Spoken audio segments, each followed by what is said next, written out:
کہ اگر کوئی شخص رمضان المبارک کے روزے نہیں رکھتا بغیر کسی رخصت کے، یعنی وہ مسافر نہیں ہے، بغیر کسی شرعی وجہ کے وہ روزہ چھوڑ دیتا ہے، یا اس کو کوئی مرض بھی نہیں ہے، بیمار بھی نہیں ہے، یعنی وداؤٹ اینی ویلڈ ریزن کہ وہ روزہ نہیں رکھتا،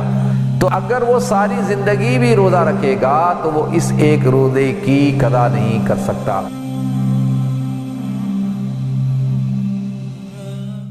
رمضان المبارک کے روزے جو اسلام کے بنیادی اراکین ہیں ان میں سے ایک بنیادی رکن ہے۔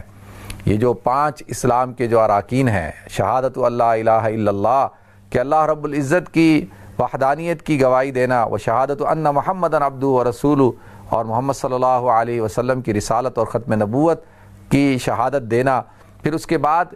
اعمال کے اندر اقام الصلاۃ، سب سے پہلے چیز ہے نماز کا قائم کرنا، پھر ہے و ایتاء الزکوٰۃ، پھر رمضان زکوٰۃ کا ادا کرنا، پھر تیسری چیز کیا ہے وہ تصوموا صوم شہر رمضان کہ رمضان المبارک کے مہینے کے روزے رکھنا، اور پھر اس کے بعد وتحج حج البیت، اور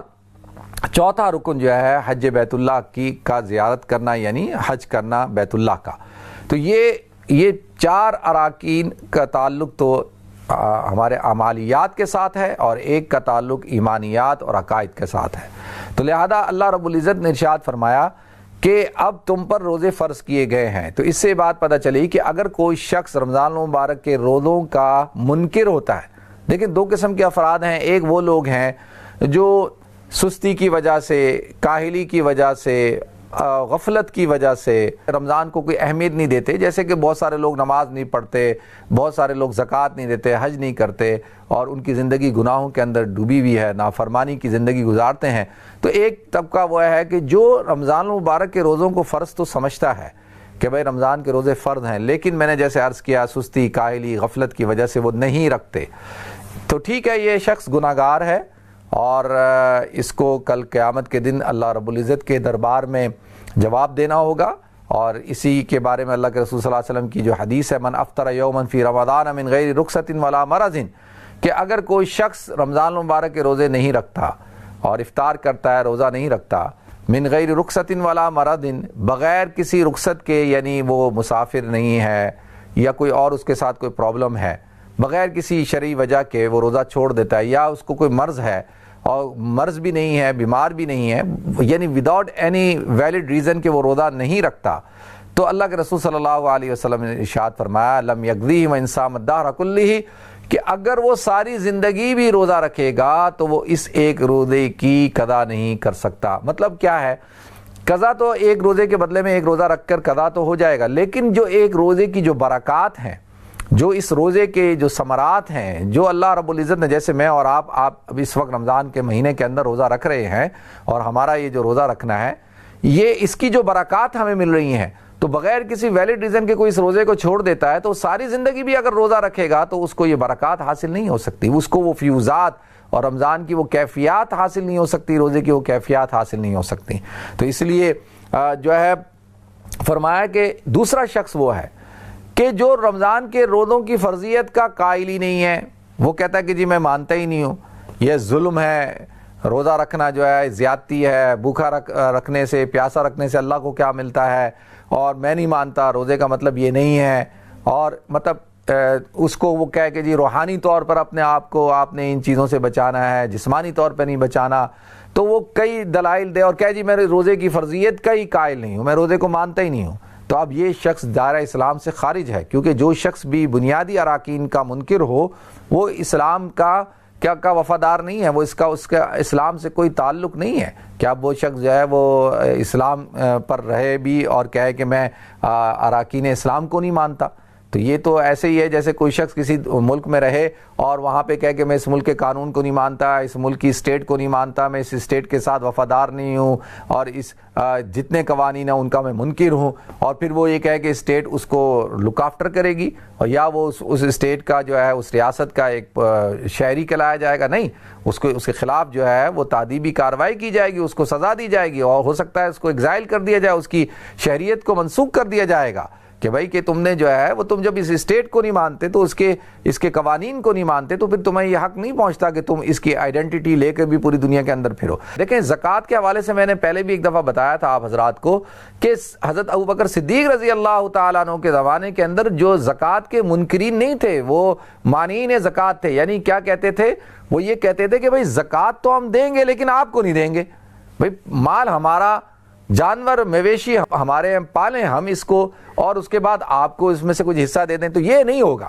ہم دیں گے لیکن آپ کو نہیں دیں گے۔ تو اب دیکھیں کہ حالانکہ وہ زکوٰۃ کے منکر نہیں ہیں، زکوٰۃ کو مانتے ہیں، لیکن اس بات کا انکار کر رہے ہیں کہ بھئی ہم اسٹیٹ کو نہیں دیں گے۔ تو حضرت ابوبکر صدیق رضی اللہ تعالیٰ عنہ کیا کہتے ہیں؟ حضرت عمر رضی اللہ تعالیٰ عنہ آ کر مشورہ دیتے ہیں کہ ابوبکر کہ جو ہے حضرت ابوبکر صدیق کو کہ ان کے ساتھ نرمی کا معاملہ کرو کیونکہ یہ زکوٰۃ کے منکر نہیں ہیں۔ تو حضرت ابوبکر صدیق کیا فرماتے ہیں؟ کہتے ہیں نہیں، اگر آج میں نے ان کے ساتھ نرمی کا برتاؤ کیا اور ان کو اس بات کی اجازت دے دی تو اس طرح تو لوگ شریعت کو مذاق بنا لیں گے۔ میں تو ان سے زکوٰۃ کے حوالے سے جب یہ جو اونٹ دیتے ہیں اور اس اونٹ کے ساتھ جو نکیل بھی دیتے تھے وہ نکیل دینے کے بھی منکر ہوں گے، نکیل نہیں دیں گے، میں پھر بھی ان کے خلاف جو ہے جہاد کروں گا۔ اب آپ دیکھیں کیوں؟ کیونکہ اس سے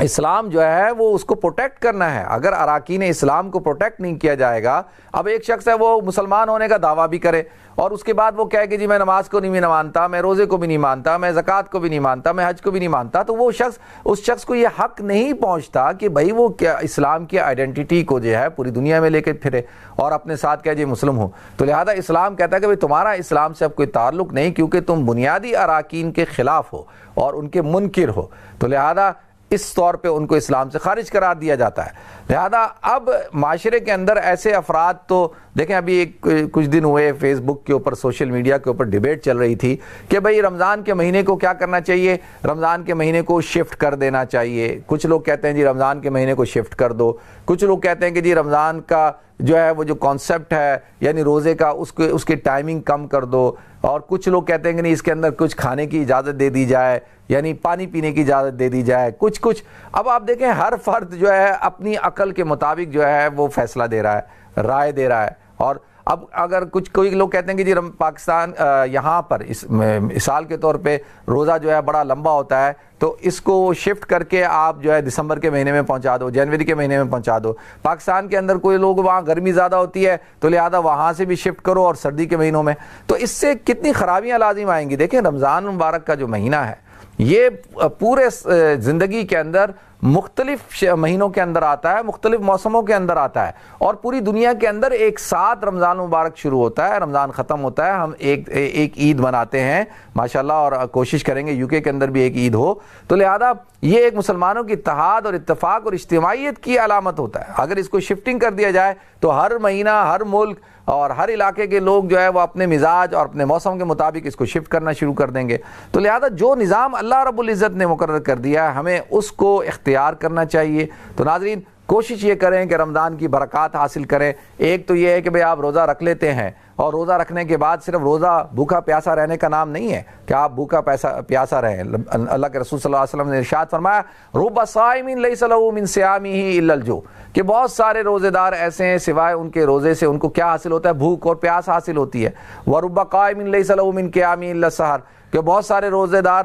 رمضان کے رات کے کھڑے ہونے والے ایسے سوائے تھکاوٹ کے ان کو کوئی حاصل نہیں ہوتا۔ تو مطلب کیا کہ اگر آپ جو ہے روزہ رکھیں من لم یدع قول الزور والعامل بہ فلیس للہ حاجۃ ان یدع طعامہ وشرابہ، کہ ایک آدمی روزہ رکھ کے جھوٹ بولنا نہیں چھوڑتا، غلط بات کرنا، گالیاں دینا نہیں چھوڑتا اور گناہ کے کام نہیں چھوڑتا، فلیس للہ حاجۃ ان یدع طعامہ وشرابہ، تو اللہ تعالیٰ کو کوئی ضرورت نہیں پڑی کہ بھئی یہ بھوکے پیاسے سے اللہ تعالیٰ کو کیا فرق پڑتا ہے۔ تو ان کا بھوکا پیاسا رہنا اللہ کے نزدیک کسی کام کا نہیں ہے۔ تو لہذا ہمیں اگر روزے کی برکات حاصل کرنی ہے ناظرین، اگر روزے کے انوارات حاصل کرنے ہیں تو اس کے لیے ہمیں کیا کرنا ہوگا کہ بھوکا پیاسا رہنے کے ساتھ ساتھ اپنے افکار، اپنے اقوال، اپنے نظریات، اپنی نگاہ، اپنے کان، اپنے ہاتھ، ان سارے اعضاء اور جوارے، اپنے دل کی کیفیات، دل کے اندر کبر، حسد، بغض، نفرت، یہ سب چیزیں نہ ہوں، ان سب چیزوں سے بھی ہم نے اپنے آپ کو بچانا ہوگا۔ تو پھر تو جا کے ہمیں وہ تقوی کی کیفیت پیدا ہوگی۔ اگر انسان یہ ساری چیزیں نہیں اختیار کرتا تو پھر اللہ تعالیٰ کو کوئی ضرورت نہیں پڑی، اور پھر بھوکا پیاسا رہنے سے بھی انسان کو کچھ حاصل نہیں ہوتا۔ اسی لیے ہم دیکھتے ہیں کہ ہماری زندگی کے اندر کئی رمضان آئے اور آ کر گزر گئے، لیکن ہمارے اندر تقویٰ پیدا نہیں ہوا، ہمارے اندر جو ہے وہ کوئی خاص جو رمضان کی روزے کی برکات ہوتی ہیں وہ حاصل نہیں ہوئی۔ تو لہذا اس بنا پر ہمیں اپنے روزے کو، اگر ہم چاہتے ہیں کہ اس کے صحیح فوائد اور اس کے اثرات ہماری زندگیوں میں مرتب ہوں، تو اس کے لیے ناظرین ہمیں کیا کرنا ہوگا؟ روزے کو اس کے اصول کے مطابق، رمضان کو اس کے قواعد اور ضوابط کے مطابق گزارنا ہوگا، جب جا کر ہمیں رمضان کی برکات حاصل ہوں گے۔ اللہ تعالیٰ مجھے آپ کو، ہم سب کو عمل کرنے کی توفیق عطا فرمائے۔ وآخر دعوانا الحمدللہ رب العالمین۔